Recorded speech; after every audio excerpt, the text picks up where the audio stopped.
Don't place a trade based on what you're seeing in this video because there is no guarantees of making a profit in the market. It takes you a long time to become a good trader. So this video here is just to educate you to become a much better trader.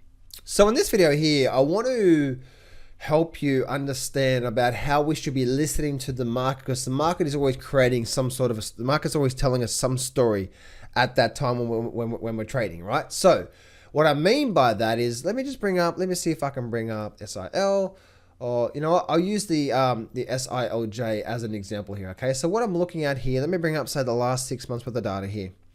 Okay, so the market is always telling us what's going on, okay? And if we just use this a simple analysis of what we're looking at here, then the market market's always telling us what's going on, okay? So what do we have here? We have a low, we have a high back here, don't we? We have a higher high, we have a higher low. Ran up, we made another higher low, didn't we? So who was in control through here? Buyers. Then the market came down and created a what? A lower low.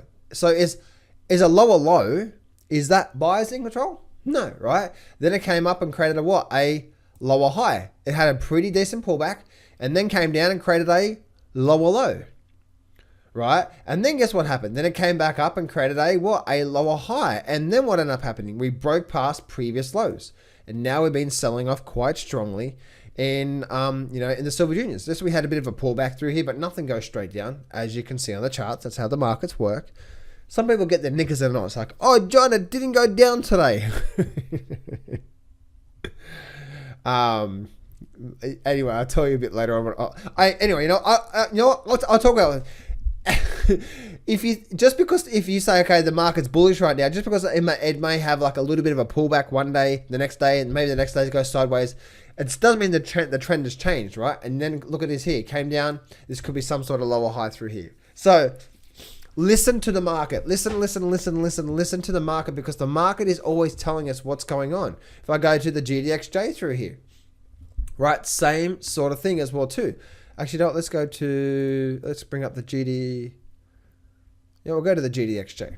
Okay, so same sort of thing, right? What's happened through here?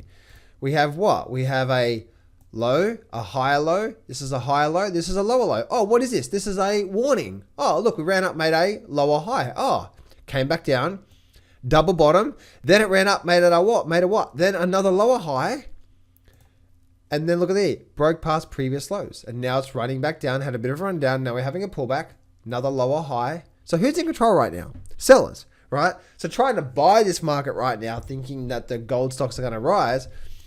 This is on the short term, okay? The bigger picture, I've talked about the bigger picture in the past. The bigger picture sometimes takes months to form and create. So that's what you're going to be looking at there with that there. But this is just a simple tool here of using the highs and lows or the peaks and troughs to give you a bit of guidance on understanding on what's really going on in the markets right now.